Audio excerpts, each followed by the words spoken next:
Յուրջան Կասկադ 60 ամիս փուլային վճարում բազմաթիվ առավելություններ։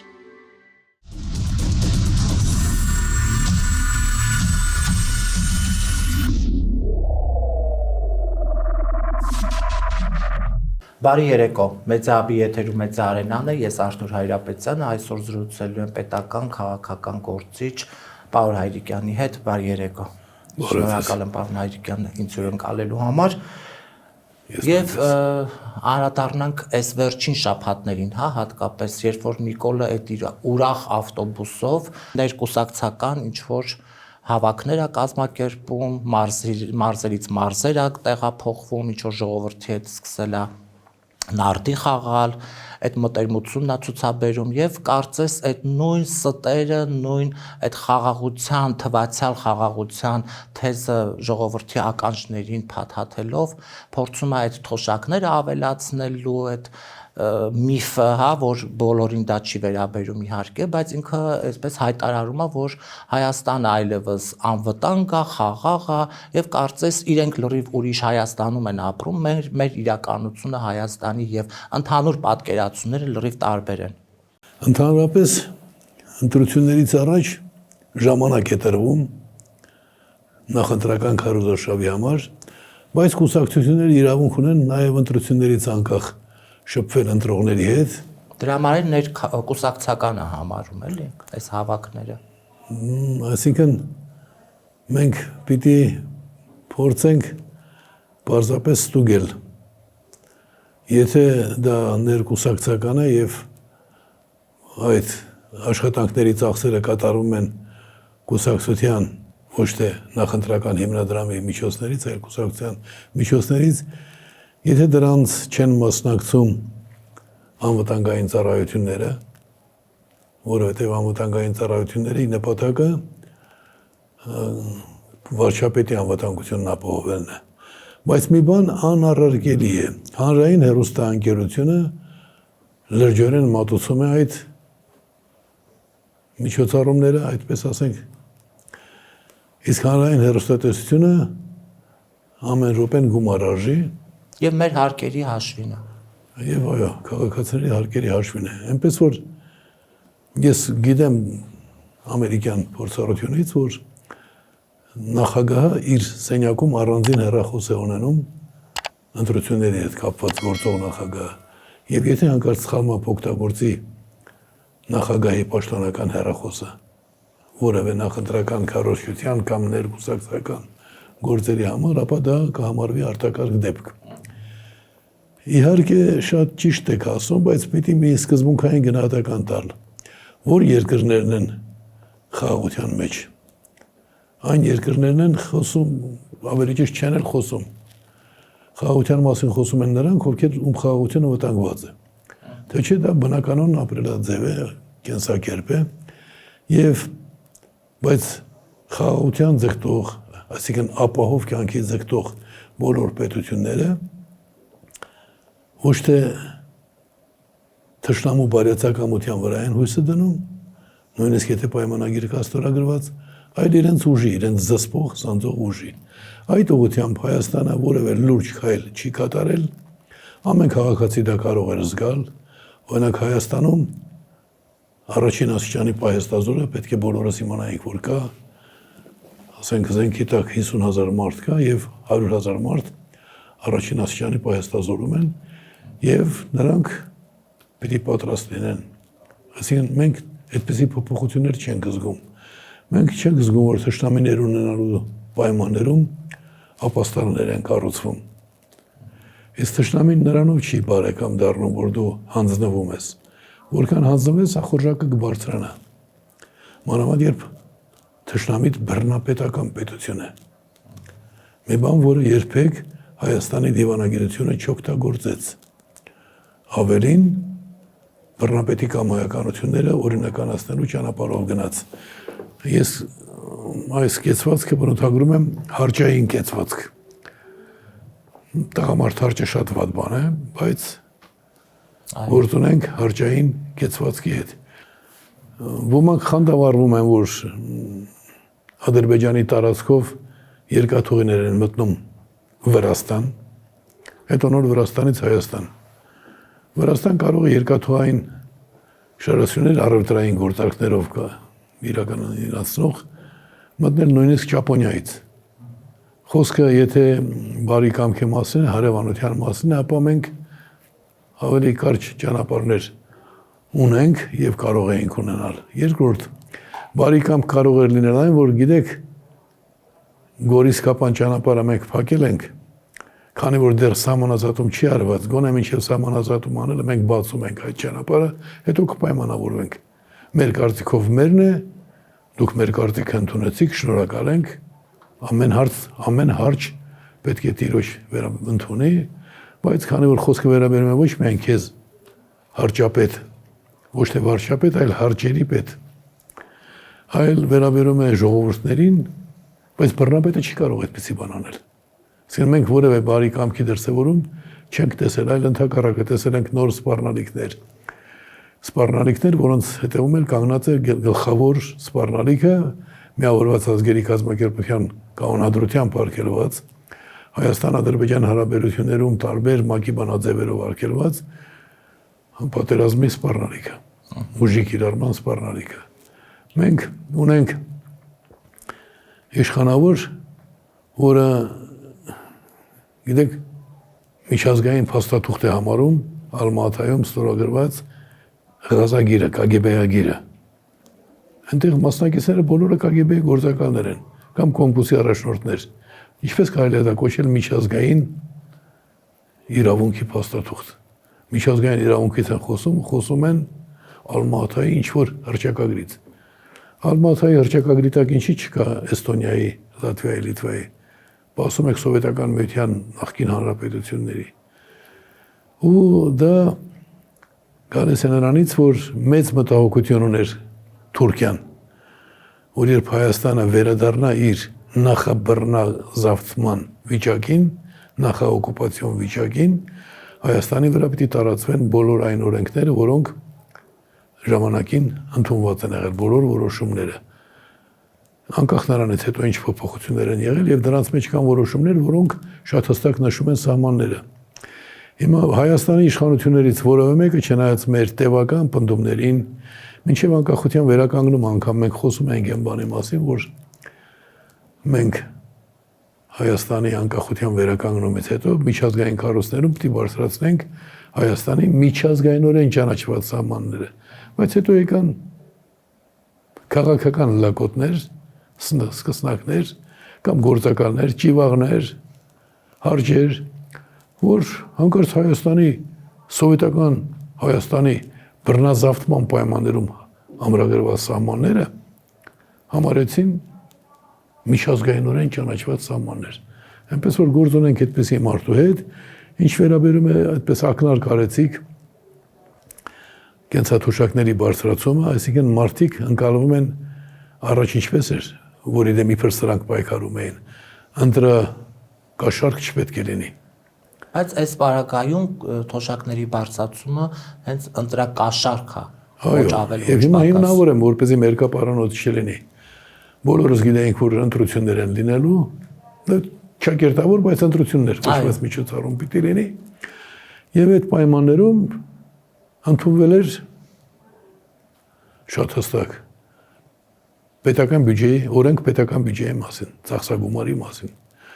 Սահմանադրությունից հետո դա հիմնական փաստաթուղթն է որևէ ազգի։ Ճիշտ է մի տարվա է վերաբերում, բայց երբեմն կարող են դրանում լինել ծրագրեր, որոնք նախանշում են տասնամյակների համար։ Մնացյալ դեպքերում ամենավերադաս կառույցը հաստատությունը կարող եմ ասել, սահմանադրությունն է։ Այդ ընդունված օրենքում շատերն են ասել, ես առաջինը չեմ ասում, հայտնագործություն չեմ անի, գրագետ ամեն մարդ գիտի, որ այդպիսի մեծ ծախսեր պահանջող հատկացումները անպայման պետք է բյուջեով ամրագրված լինեն։ Մենք գիտենք, որ եթե ընթացքում օրենքներում փոփոխություն է կատարվում, այդ օրենքներում փոփոխություն կատարելուց առաջ նախ եւ առաջ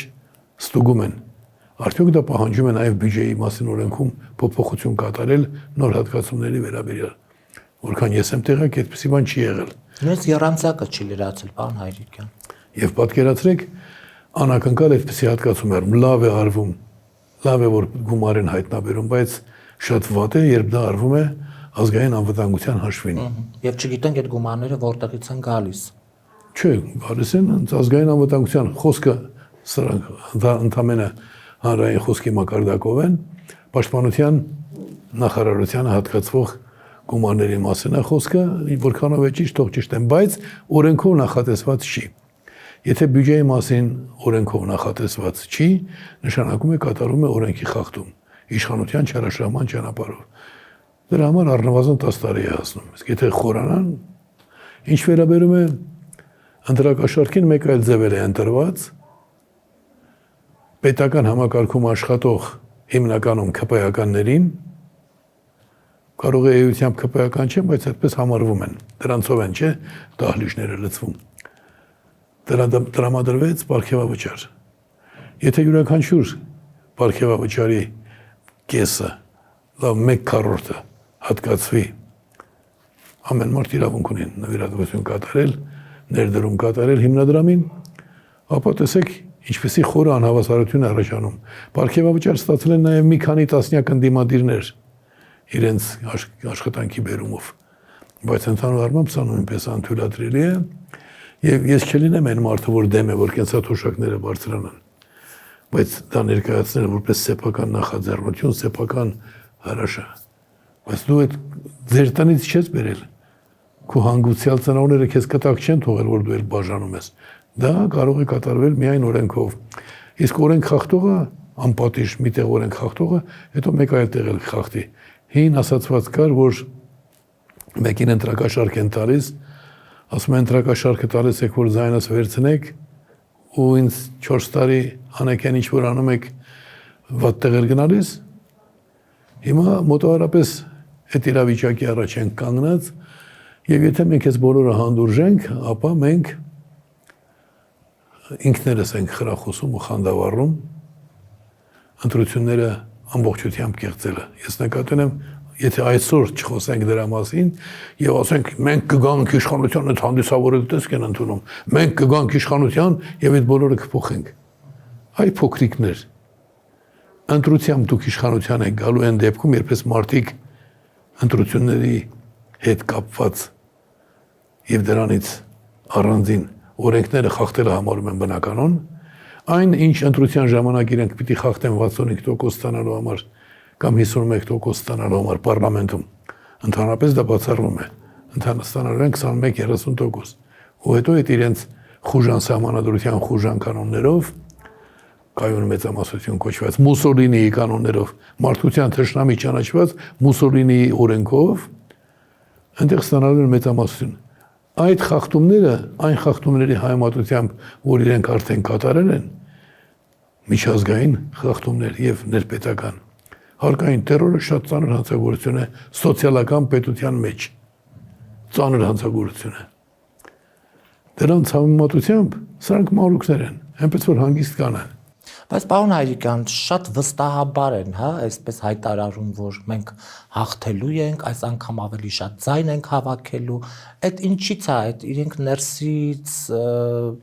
վախ ունեն, հասկանում են, որ ժողովուրդը արդեն առաջվա քարոզչության մի մասն է եւ ձեր ասածն էլ կա։ Առաջին հերթին դա քարոզչա ձև է։ Բայց իրականում իշխանությունը այսօր ավելի շատ, հա, այդ ժողովրդի հետ հանդիպումները, այդ նույնիսկ այդ պերաշկի, չգիտեմ, այդ ուտել խմելը, հա, այդ ապարելը ավտոբուսի մեջ, ինչ որ ժողովրդին ավելի այդ կարգի բաները դուր է գալիս, հատկապես մարզերում ապրող, ես տեսնում եմ, որ մարդկանց մի մասին դա կարող է դուր գալ եւ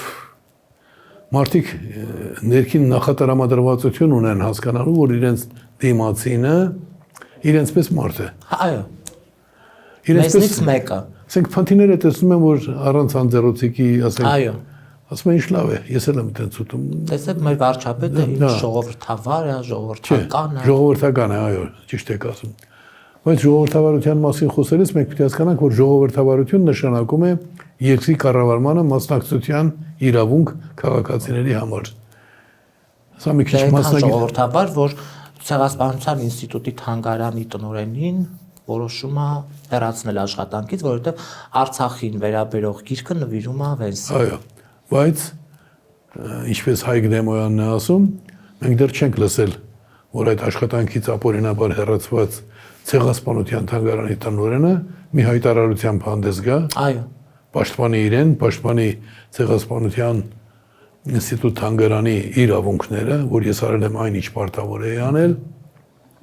Չենք տեսել, որ քաղաքական գործիչները այդ հարցը քննարկելիս ժողովրդավարության տեսանկյունից նայեն։ Հետո ինչ որ դու արտաքին քաղաքականության ինչ որ գիծ ունես։ Ես Գուցե կաշկանդված է, գուցե վախեր կան։ Ես գերատեսչության անդամ չեմ եւ ես վարվում եմ իմ ըստ իմ խղճի։ Արցախի հարցը նախ եւ առաջ ինքնորոշման հարց է։ Շնորհակալություն Պարույր Հայրիկյանին, որ մեր ազգին երբ ամբողջ սովետական միության մեջ ոչ մի այլ ընտրանքային կազմակերպություն չկար, մեր ազգին նվիրեց ինքնորոշում իմաստանիշը կրող կազմակերպություն։ Դա ինքնորոշման մերժումը տանում է ցեղասպանության, միջազգայինորեն ընդունված պատկերացում է եւ գնահատական, եւ ես քանի որ ականատեսն եմ այդ բոլորի, ես իմ պարտն եմ համարել աշխարհի հզորագույն պետության փոխնախագահին տալ այդ երկը, որ ինքն էլ խորի, չէ՞ որ իրենք եղել են Մինսկի խմբի անդամ։ Բայց Մինսկի խմբի անդամը որպես հարճ Ալիևի կամակատար,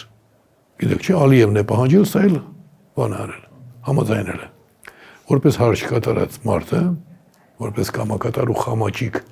կատարած մարդը, բնականաբար պիտի ասել ոնց։ Հետո ինչ որ ես աշխարհում մեկ Ալիևի նման դիկտատոր չեմ ճանաչված, բայց ես Ալիևին արդարացրի, բոլոր մակարդակներով մեղադրանք չներկայացրի, վաղը իմ նմանները կգտնեն, նրանք էլ ինձ կարդարացնեն։ Հիմա ես բռնաբարելու եմ կոչվելով, շարունակելով մնալ կոչված ժողովրդավարական պետության ղեկավար։ Իրենց հույսը գիտեք ինչի վրա է։ Տեսեք, քիչ առաջ հանրային հեռուստաընկերության մասին որ խոսեցի,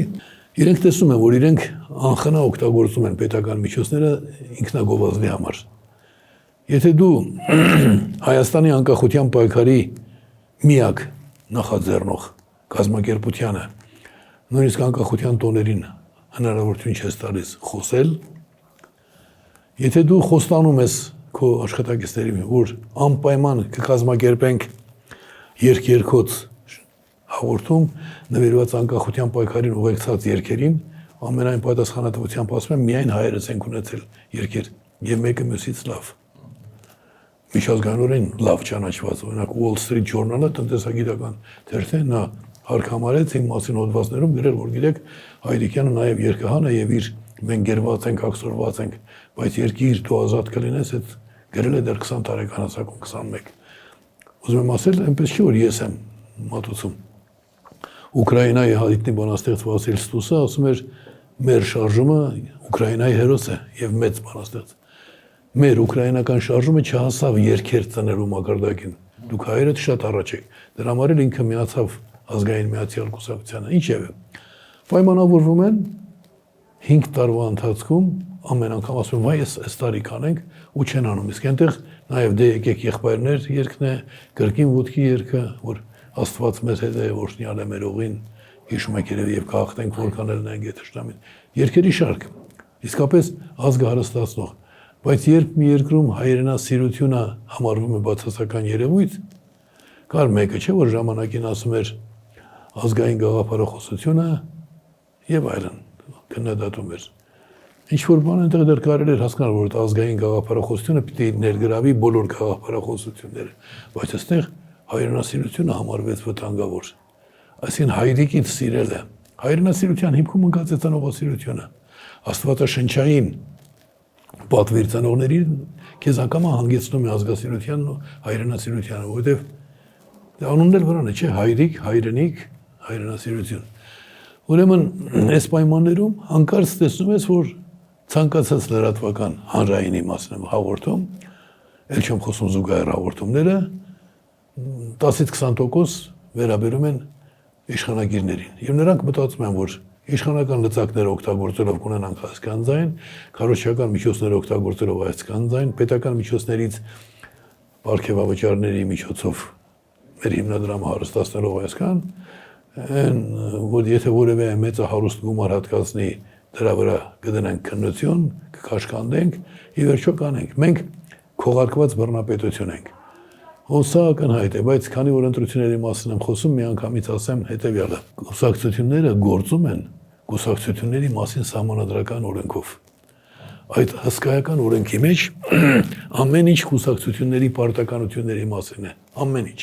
Բացառությամբ 21-րդ հոդվածի 5-րդ կետի, որտեղ իշխանություններին է պարտավորեցնում եւ ինքնակառավարման եւ պետական կառույցներին անպայման քննարկել ընդդիմադիր կուսակցություններից ստացված հանրագրերը։ Այսինքն հանրությանը վերաբերող գրությունները պետք է քննարկեք, ոչ թե նկատի ունենաք, հաշվի առնեք, պատասխանեք։ Պատասխանելը հանրագրերի մասին օրենքում է գրած 1 ամսում։ Հիմա տեսեք, մեզ մոտ ինչ է կատարվում։ 9 անգամ ես ներկայացրել եմ հանրագրեր սահմանադրության վերաբերյալ եւ ամեն անգամ երբ հետքերով գնացել ենք, ցույց տալով նաեւ տվյալները, որ տեսեք, ահա գրանցել եք, ահա այս թվի տակ է։ Ասել են, գիտեք, չկա, չենք գտնում։ Վերջապես ինձ հաջողվեց ստիպել, որ Արդարադատության նախարարությունը գրի։ Կառավարությունից ստացել ենք 10-րդ անգամ պատկերացնում եք 10 անգամ նույն թեմայով գրես, ու չօգնես։ Դե ընթացքում իհարկե քաղաքական ուժերի թիվը ավելանում էր աջակից ուժերի, բայց այս անգամ ինչ են գրում։ Գրում են մենք նկատի կունենանք սահմանադրության նոր տեքստը գրելիս նկատի կունենանք։ Բայց դու պիտի քննարկես, ոչ թե նկատի ունենաս։ Իսկ այսօր հրապարակվեց Գալյանի հայտարարությունը, որ մենք ինչպես խոստացել էինք մարտ ամսին նախագիծը կունենանք։ Տեսեք, ասում եմ հրապարակով ստում է։ Ինչ որ բան կարող է կա, բայց նախագիծը պատրաստ չի։ Դրա համար ասում եմ մենք կհրապարակենք հետո։ Միշտ մի սուտ կոչելու համար պիտի մեկ այլ սուտ ասես։ Ուրեմն չի հասկանում, որ երբ ասում եմ մենք կհրապարակենք հետո, մեր կուսակցական ժողովում, մկների ժողովում քննարկելուց հետո, դու իրավունք չունես Տիկին Գալյան։ Ասեմ սիրելի Տիկին Գալյան, խոստացել եմ խոսմանս տերը կմնամ։ Երբ դուք բանտում կլինեք, ես ամիսը 1 ձեզ կբերեմ փոխանցում, ուտելիք եւ ինչ որ ուզեք, բայց մի ամիսը 1 ոչ ավելի։ Այսինքն ես չեմ ուզում դուք բանտ գնաք։ Բայց նորմատիվ իրավական ակտը 22 թվականի հունվարի եւ նորմատիվ իրավական ակտը 20 թվականի փետրվարի 12-ի հետաքրքիր է, այդ օրը ես կալանավորվել եմ 2-րդ անգամ, դրա համար այդ օրը հիշում եմ։ Սպասում էի, որ գարունը երբ պիտի գա, ու տենց գարունը այդպես էլ չեկավ այդ տարի։ Ուրեմն Տիկին Գալյանը այդ նորմատիվ իրավական ակտերում պիտի կարդացած լինի, հուսով եմ հասկանում է ինչ է նշանակում հրապարակային։ Հանձնաժողովը կամ կառույցը, խորհուրդը աշխատում է հրապարակայնորեն։ Իսկ եթե դու այսօր ասացիր նախագիծը արդեն կա, քո այն լակոտ լուկուտներին ներկայացնելուց առաջ, այդպես եմ ասում, որովհետև այն ինչ հիմա ես եմ ասում, իրենք պիտի ասեին։ Ես նրա համար չեմ դեռ 50 տարի առաջ դարձել Հայաստանի անկախության պայքարի առաջնորդը, որ 50 դրանից հետո, 50 տարի հետո, համարյա 60 տարի հետո ստիպված լինեմ ասել, դուք պիտի պատասխանատու լինեք օրենքների առաջ։ Ուրեմն կուսակցությունների մասին հանրային օրենքի այդ մասի խախտումը եւ այն, որ իրենք պիտի հրապարակայնորեն աշխատեին, այսինքն մենք այսօր պիտի մտնեինք կայքեջ եւ այնտեղ տեսնեինք պատրաստի նախագիծ։ Ինքը ասում է նրանց հետ պիտի քննարկենք։ Բայց դուք ինչի համար եք падգամավոր կամ կառավարության պաշտոնի, որ ես պիտի սա ասեմ, ես պիտի հիշեցնեմ։ Այսինքն նոր խախտում են կատարում դա, ինքնիրավչություն է եւ իշխանության չարաշահում։ Այսօր ես հանկարծ բացահայտեցի, որ հարճ եւ հաճույք բառերի մեջ ինչ-որ համահնչյունություն կա։ Սրանք հարճ լինելուց հաճույք են ստանում։ Բանաստեղծական բանն է, գիտեք, դու հարճ դարձար եւ հաճույք ստացար։ Հիմա սրանք դարձել են Ալիևի հարճի հարճերը, տղամարդ եւ հարճ, պատկերացնում եք։ Քանի որ լուրջ բաներից էլ ենք խոսում ընթացքում, ասեմ, որ այս տարի լրանում է ազգային միացյալ կուսակցության Հայաստանի անկախության հիմնական կազմակերպության փոքր խմբեր եղել են առանձին, բայց հիմնական կազմակերպությունը սա է եղել եւ սա սովետական միության միակ մշտապես գործած կազմակերպությունն է եղել։ Լյուդմիլա Ալեքսեևա սովետոլոգը, որը գրում է, որ Հայաստանը միակ տարածքն էր, որտեղ ստեղծվեց մշտապես գործող կազմակերպություն եւ KGB-ն այդպես էլ չկարողացավ կանխել դա։ Ես 68 թվականից դարձել եմ ԱԿՄ ղեկավարը, 73 թվականին արդեն ընտրվել եմ։ Մինչև այ ստեղծում եմ, ասա ինչ եմ ասում, որևէ ազգ երջանիկ կլիներ ունենալ այսպիսի կազմակերպություն։ Տեսնենք 60-ամյակ ինչպես են նշելու սրանք։ Գոնե պիտի ասեմ, որ գիտեք, մենք հայերս ունեցել ենք անկախություն հանրաքվեի ճանապարհով գաղափարը նախապատրաստող կառույց եւ այլն։ Սա կարևոր է եւ ես ինքս ինձ պիտի ստիպեմ, որ մեկ ամսից է լրանում ազգային միացյալ կուսակցության օրը ապրիլի 24-ն էր, որովհետեւ 66 թվականի ապրիլի 24-ին միջոցառման դուրս եկած ըստ էության ազգային միացյալ կուսակցությունը պայքարում էր ցեղասպանության հետևանքների դեմ։ Ցեղասպանության հետևանք էր նաեւ Հայաստանի բռնազավթումը ռուս-թուրքական ուժերի կողմից։ Կարելի է ասել ռուս կոմունիստ եւ աթաթուրք ուժերի։ Ի վերջո մենք ցեղասպանություն ապրելուց հետո վերացարանդի հնարավորություն ունեինք եւ դա համաշխարհային աջակցության էր արժանանում, բայց այդ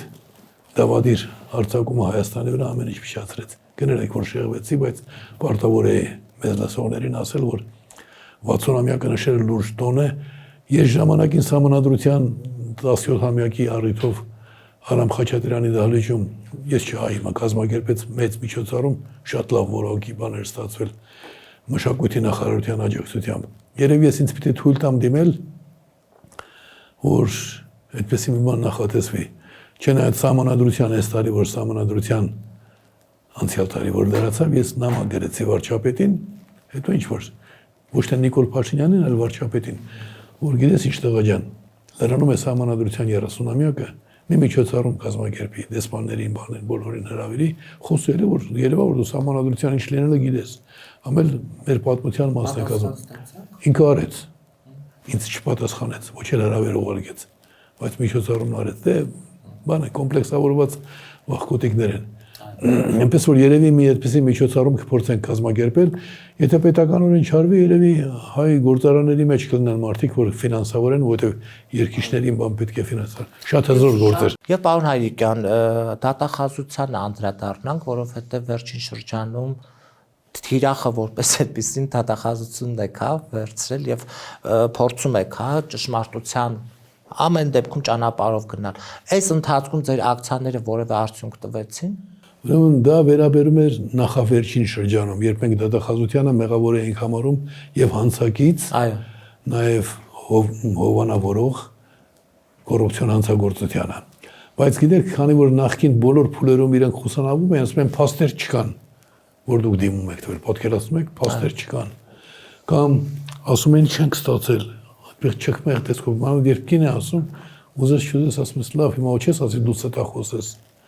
Նույնիսկ չնայած Աստծո առաջ կին ու տղամարդ հավասար են, չէ, ասված է։ Եվ դրա հիման վրա է կառուցված իմ Սահմանադրության նախագիծը, չկա տեր, չկա ծառա, չկա կին, չկա տղամարդ, չկա հրյա, չկա հեթանոս, բոլորը Աստծո առաջ հավասար են։ Այս շատ հետաքրքիր թեմա է, առանձին խոսենք։ Ուրեմն որոշեցի վերջին անգամ ամփոփելով ամեն բան, բայց նախազգուշական եւ նախապատրաստական քայլեր կատարելով փետրվարի 6-ին եւս մեկ անգամ տվեցինք նախ ուղերձը, հանրագիրը, դրան զուգահեռ հայեցակարգի նախագիծ եւ Սահմանադրության։ Գնացինք մեծ խմբով։ Այնպես չէր, որ Հայրիկյանը երկու հայմական պատասխանատուների հետ, չէ, գնացինք մոտ 50 հոգի։ Իրենք դա ստացան, ստիպված էին արձագանքել, որտեղ լրատվամիջոցներն խոսեցին ու գրեցին այն պատասխանը, որի մասին ասում եմ։ Դրանից հետո ես արդեն, երբ այդ պատասխանը ստացանք եւ լրացավ 6 ամիսը, 6 ամսվա ընթացքում, 1 ամսվա ընթացքում պիտի մենք պատասխան ունենայինք։ Եթե պատասխան չի լինում, իրենք մեկ շաբաթ այդ ամսվա ավարտվելուց առաջ տեղեկացնում են, որ գործը պահանջում է լրացուցիչ։ Ուրեմն պատասխան չկար։ Այդ ժամանակ նոր դիմեցինք, այսինքն մոտավորապես մեկ շաբաթ առաջ ենք դիմել արդեն դատախազին, նշելով, որ ինքը պարտականություն ունի հսկել օրենքների կատարմանը։ Առաջինը այն է, որ կուսակցների մասին Սահմանադրական օրենքի համաձայն պիտի քննարկվեր, չի քննարկվել։ Երկրորդ, պիտի մենք տեղեկացված լինենք, չի տեղեկացվել, երկու օրենքների խախտում արդեն կա։ Եվ հետո արդեն հասնում ենք իրեն։ Հիմա դատախազի հետ խոսակցություն արդեն այլ բովանդակություն կունենա, որովհետև մենք իրենց ուզած փաստերը ինքը ուղարկում էր քննչական կոմիտե, իմիջիայլոց անցյալում Քարամյան էր, չէ՞, Ալիշտի Քարամյան։ Նրան հեռացնելու ժամանակ այսպեսի բան եմ լսել, որ հարցվել է այս փաստաթղթերը, որ Հայրիկյանն ուղարկում է մեղադրանքը Սահմանադրական օրենքը խախտելու վերաբերյալ։ Կարող են գրել, որ հիմնավոր չէ, այսինքն հանցակազմ չի պարունակում։ Ասում են ինքն ասել է, ախր ոնց գրեմ, պարունակում է։ Իշխանության չարաշահում կա, այդ 200 միլիոն դրամից ավելի կամ 300 միլիոն կամ 500 միլիոն ապօրինի տրված վարձատրություն, այս բոլորը ինքը հիմնավոր է ասում։ Դա եթե դու չես կարողանում հիմնավորել, որ սա այստեղ հանցակազմ չկա, մեզ պետք չէ ուրիշ մեղադրանքներով իհարկե։ Հիմա ես այս դատախազոն ոչ միայն զգուշացրեցի, դիմում մտալուց մեկ շաբաթ հետո, մի քանի օր հետո ավելի ճիշտ, ամսի 12-ին, նրան ամսի 6-ին տվել ենք, ինչևէ, ասացինք, որ հիմա դուք որոշում եք ոչ միայն արդարադատության հարցը, օրինականության հարցը, եւ այնտեղ հիմնական կարգախոսներ ոչ իրավախախտումներին, 12 կարգախոս կար, մեկը դա էր, գերիների պայմաններում խաղաղություն լինել չի կարող, եւ եթե պետք է դրա մասին կասեմ, մենք կարգախոսներով էին գնացել, այդ դեպքում դու ինքդ դառնում ես արդեն մեղադրյալ։ Ու հետևողական կլինեմ ես, որպեսզի դու անպայման դատարանի առաջ կանգնես, որովհետև դու ոչ թե ինքնս օրենք խախտում, այլ հովանավորում ես կոռուպցիոն հանցագործության զանգվածային դրսևորումը։ Իրեն էլ խոստացա, որ երբ բանտում լինի, ես իր թշնամին չեմ, երբ բանտում լինի, ես իրեն կտանեմ։ Թանձնուկ, Պերեդաչի կոչվածը, բայց ամիսը մի անգամ ոչ ավելի։ Հիմա եւ ասացի, որ հուսով եմ, որ դուք բանը դրան չեք հասցնի։ Այսինքն նախորդները ոչ թե մոռանում եմ, ես իրավունք չունեմ, իրավախախտումները պետք է նշես, բայց հիմա հիմնավոր սկսեցինք եւ հիմնավոր գործը առաջ է գնում, ակնկալում ենք մյուս բոլոր քաղաքական ուժերի աջակցությունը, որովհետեւ իրենք պիտի հասկանան, որ եթե մանավանդ մտածում են ընտրությունների մասին,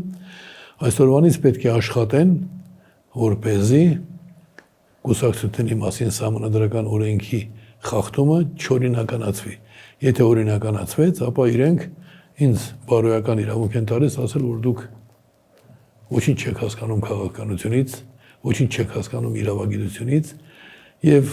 արժանի եք համարժեք անուններով կոչվելու։ Առայժմ գործնական արձագանք չկա, բայց սա ցույց է տալիս, որ մի մասը դարձել են հարճի խամաճիկը կամ հարճի հարճ։ Մի մասը գուցե չեն ստացել, բավարար չափով չեն խորացել, բայց ես այսպես իրավունք չունեմ թողնելու, որովհետև երբ ես արտաքսված եմ եւ ամենալավ առաջարկներն եմ ստանում արդեն նախագահ Բուշից Ռեյգանի հետ հանդիպել եմ, որովհետև ինքը իմ վերջին կալանքից ազատվելու հիմնական մասնակիցներ։ Բուշի հետ անընդհատ չեմ հանդիպել, բայց իրենից հրավեր եմ ստացել աշխատելու ՄԱԿ-ի մարդու իրավունքների գրասենյակում որպես Ամերիկայի դեսպան։ Այդ բոլորը թողել հետ եմ եկել, վստահ լինելով, որ օգտակար պիտի լինեմ։ Պիտի նպաստեմ նաև բազմակուսակցական համակարգի ձևավորմանը։ Շատ լավ հասկանալու, որ դա արվելու է ԱԻՄ-ի հաշվին։ Օրինակ առաջին դաշնակցականները Հայաստանում ԱԻՄ-ականներ էին՝ Մեխակ Գաբրելյան, Իգոր Մուրադյան, Գառնիկ Իսագուլյան։ Առաջին հանրապետականները Աշոտ Նավասարդյան եւ այլն ԱԻՄ-ականներ էին։ Ես հասկանում եմ, որ դրանով ԱԻՄ-ը կթուլանա, բայց ասում եմ ոչինչ, իրանք բոլորը կանեն այն գործերը, որ պիտի անեն։ Հիմա երբ չեն անում, հիմա ասենք Սերժ Սարգսյանը նստած ասում է ոնց իմ սահմանադրության դեմ Հայրիկյան աշխատում։ Այո, քո այլանդակ խուժան Մուսոլինիից պլեճարած, չեմ էլ ասի պատճենահանած։ Սահմանադրության դեմ այո, պայքարում եմ, որովհետև ուզում եմ, որ հայ մարդիկ կարգին երկում ապրեն։ Եվ պարոն Հայրիկյան, այս տեմպերով ընդդիմությունը կհաջողի ընտրություններում թե ոչ։ Գիտեք, նախասեմ Որը արդեն ուժեր կան, որ էլի 21-ին, ինչպես որ ասում էին, կրելու ենք, հաղթելու ենք, հա, այդ խոսույթը բերում են քաղաքական լեզվամտածողության մեջ եւ այդ մտածողությունը նույնիսկ չեն կարողանում, հա, տարածել, որովհետեւ մենք տեսել ենք 21 թվականին հաղթելու ենք կոչով գնալ ընտրությունների եւ 5 տարի ազգային ժողովում ուղակի, չգիտեմ, մուկ նկարել գուցե։ Եթե մենք համակարգային մոտեցում ցույց տանք, գիտական մոտեցում ցույց տանք, կասկածելի է, այսինքն կասկածելի այդ օրենքով է հաղթել Նիկոլ Փաշինյանը, ապօրինի համամասնությունը ժխտող, ներկայացուցչականությունը խտրական դարձնող օրենքով։ Ինքը կարող ասել, ես ինչ անեմ, նախկիններն էին ընդունել օրենքը, բայց Նիկոլ Փաշինյան Ված բառեր չասեմ էլ է, չէ որ դու իշխանությանը էր գալիս մերժիր Սերժին կարգախոսով։ Ասում էր, որ ինքը իր սահմանադրությամբ ապօրինաբար մնում է իշխանության։ Դու սահմանադրությունը կարող էիր Լևոն Տեր-Պետրոսյանի ասածը անելով մեկ օրվա մեջ ասել, քանի որ մենք այս իշխանափոխություն չէ, ինքը հեղափոխություն ասում, հեղափոխությունը կատարել ենք մերժելով Սերժ Սարգսյանի սահմանադրությունը, չեղարկում ենք այդ սահմանադրությունը եւ վերադառնում մինչ այդ եղած սահմանադրությանը, որը էլի խնդիրներ ունի, բայց գոնե սրապես զանգվածային մերժում չի եղել։ Այսինքն կարելի էր հանրաքվեն կազմակերպել եւ մերժման հանրաքվեով եւ հնին վերադառնալու արագ պիտի արվեր դա, չարեց։ Երկրորդ բանը, ովքեր որ Նիկոլ Փաշինյանին համարում են ընտրված, նրանց ուշադրությունը հրավիրում եմ այս մտքի վրա։ Կառավարության ծրագիրը պարլամենտով հաստատվեց, խորհրդարանը հաստատվեց առաջին ծրագիրը։ Այդ ծրագրում գիտեք ինչ էր գրված ընտրական օրենսգրքի մասին եւ սահմանադրության իհարկե։ Այս սահմանադրությամբ ներողություն շեշտում էր օրենքը։ Այս ընտրական օրենսգրքով արդար ընտրություններ իրականացնել հնարավոր չէ։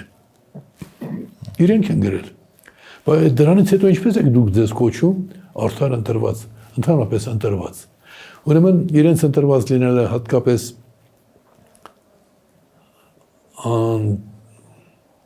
ճշմարիտ չէ, ազնիվ չէ եւ ճշգրիտ չէ, որովհետեւ Նիկոլ Փաշինյանը միակ մարդն էր, ով ընտրությունների ժամանակ պիտի չլիներ վարչապետի պաշտոնակատար։ Ամբողջ հայության մեջ ամեն ոք կարող էր լինել Հայաստանի քաղաքացիներից, բացի իրենից, որովհետև ինքը դրել էր իր տեխնացությունը, չէր ընտրվել եւ իր չընտրվելու հետևանքով կատարվում էին նոր ընտրություններ։ Դրա համար նախանշված էր իհարկե նորմատիվ իրավական ակտով որոշված, բայց նախանշված էր առաջին փոխվարչապետ, նա պիտի լիներ։ Ինքը մնաց իշխանության եւ իշխանության մնալու ընթացքում չարաշխելով իշխանական լծակները, ապահովեց, որ իրենք ստանան առավելություն մյուսների նկատմամբ։ Բայց այդ առավելությունը նույնպես նախատեսված էր սահմանադրությամբ, ապօրինի իրենց կողմից մերժած սահմանադրությամբ, որովհետեւ գիտականությանը հակասում է համամասնականություն եզրի եւ կայուն մեծամասնության համամասնական ընտրություններ կատարվում են նրա համար, որպեսզի այդ համամասնությունը պահպանվելով ձևավորվի եւ ազգային ժողովի ղեկավարությունը եւ կառավարությունը, եթե խուժան խորհրդարանական համակարգում ես, սա ամենաստոր համակարգն է ընդհանրապես խորհրդարանականը, ամենաստորն է, չնայած այդ ստոր համակարգերից ունեն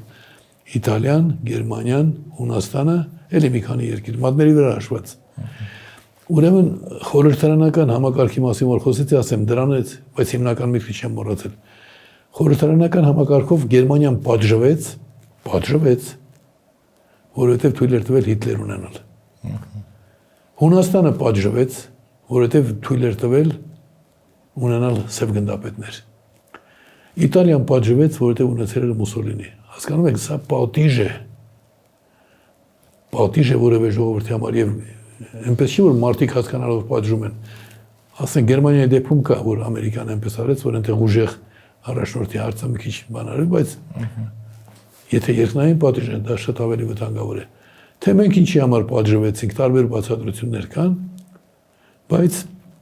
փաստ է որ սա մենք հենց խորհրդարանական համակարգի պայմաններում անվերահսկելի, բայց հայության հետ ոչ մի կապ չունեցող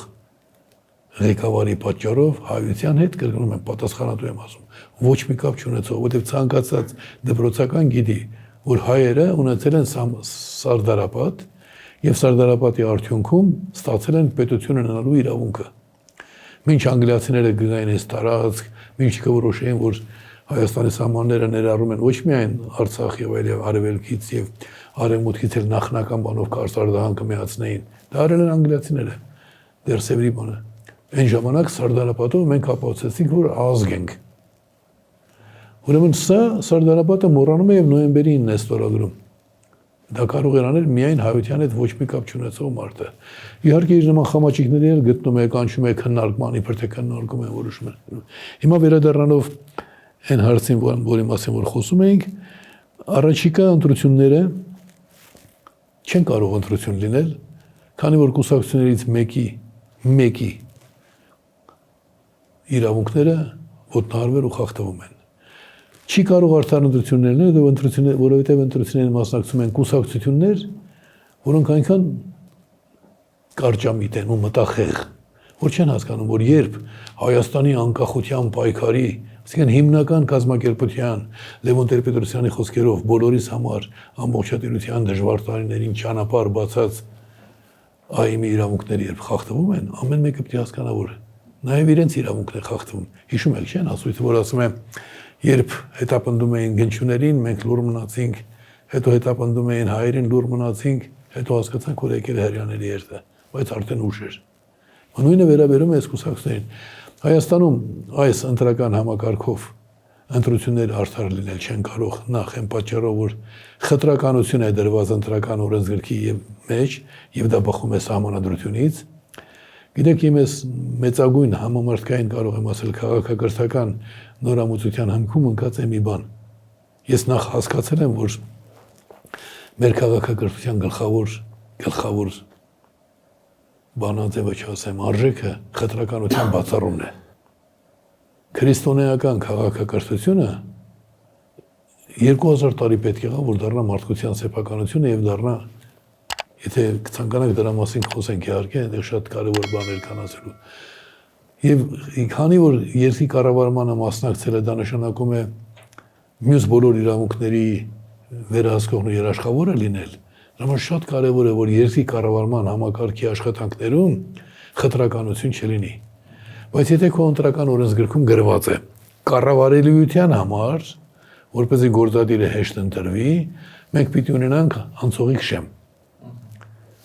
Կառավարելիության համար, որպեսզի գործադիրը հեշտ ընտրվի, այդ գործը տալիս են քաղաքացիներին։ Քաղաքացին գնում է ընտրում է։ Եթե որևէ մեկ 51% չանցավ, երկրորդ փուլ են անում եւ ընտրում է։ Աշխարհը դա ունի։ Աշխարհի մոտ 100 երկիր այդ կերպ ընտրում նախագահական ու կիսանախագահական համակարգներում։ Այսինքն այդ ձևով է լուծվում կառավարությունը։ Սրանք ասում են, մեր պարլամենտը ներկայացուցչական կառույցն է, քաղաքացիների ներկայացուցչական կառույցը։ Այդ ներկայացուցչական կառույցը ընտրվում է համամասնական ընտրակարգով։ Բայց համամասնական ընտրակարգի դեպքում, եթե մի քանի ուժեր դաշինք կազմելով չեն ունենում մեծամասնություն, ապա կայուն մեծամասնություն է ստեղծվում, ով մի քիչ առավելություն ունի, բայց դու ինչի ես օգտագործում համամասնական բառը եւ ներկայացուցչական բառը։ Ես դրա լուծումը գտած բանաձև եմ տվել իրենց։ Այնպես որ այս ընտրությունները ի սկզբանե պիղծ են, մարդադավ են, քանի որ ամրագրում են խտրականություն։ Տեսեք, խոսեցի մեր քաղաքակրթության մասին, հետո վերադարձա մեր օրենքին։ Հետո ինչ որ մի քանի երկրներում էլ կա անցողիկ շեմ։ Ես ձայն եմ տալիս ձեր կուսակցությանը, ձեր կուսակցությունը հավաքում է 3.9%, չի անցնում։ Մյուսի կուսակցությունը հավաքում է 4.1%, ստանում է նաև իմ ձայները։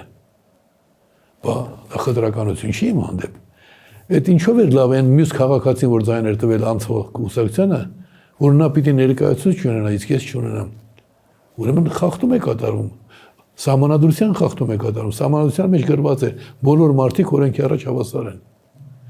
Հիմա ես դրա լուծումը գտել եմ ու տվել եմ, պատկերացրեք ինչքան ստոր պիտի լինեն, ինչքան մարդադավ, որ եթե նույնիսկ պատահական մեկը տար, բացարձակ ժողովրդավարության սահմանադրության նախագիծ անով պիտի մի հատ կարծային հասկանային։ Բայց եթե տալիս է անկախության պայքարի առաջնորդը, նախկինում սահմանադրական բարեփոխումների հանձնաժողովի նախագահ եղած մարդը, պարլամենտը ինչև է, ու այդ մարդու տալիս է քո երկրի առաջին քաղաքական կուսակցությունը, Հայ ազատ մամուլի հիմնադիր կազմակերպությունը, դա ակադեմիական հրատարակություններում գրվում է Հայ ազատ մամուլը, սկսվում է Պարույր Հայրիկյանի հիմնադրած անկախություն թերթով, նորօրյա ազատ մամուլի մասին է խոսքը։ Դրանից մի եզրակացության ես գալիս, որ սրանց արժեքներ չեն հետաքրում, սրանց մարդը չի հետաքրում, սրանց հետաքրում է իրենց հետին նկատառումները եւ արդարացում են փորձում գտնել են բացասական օրինակներում, որ աշխարհի ուրիշ երկրներում էլ կա, բայց գիտեք, ժողովրդավարությունը որևէ երկրում կայանում է կամ օրենքներով, կամ ավանդույթներով։ Ավանդույթներ ունեցող երկրները երբեմն օրենքների մեջ թերացումներ են թույլ տալիս, որտեղ իրենց ավանդույթներն այնքան խոր, օրինակ Մեծ Բրիտանիա, Ֆրանսիա, Ամերիկա, նրանց ներկայացուցչական մարմինների ձևավորման կարգը նույնպես խտրականությամբ է ուղեկցվում, որը երբ Հայաստանը կընդունի իմ առաջարկած նախագիծը, նրանք էլ բոլորը կփոխեն։ Բայց քանի որ այնտեղ կան ժողովրդավարական ավանդույթներ, մշակույթ կա, այնտեղ դա չի նկատվում, իսկ մեզ մոտ նկատվում է։ Շնորհակալ եմ պարոն Հայրիկյան Ես զրույցի նույնպես։ համար։ Հուսանք այս ամեն ինչը կլսեն եւ գոնե մանանեխի հատիկի չափ օգուտ կտա իրենց։ Կհանդիպենք։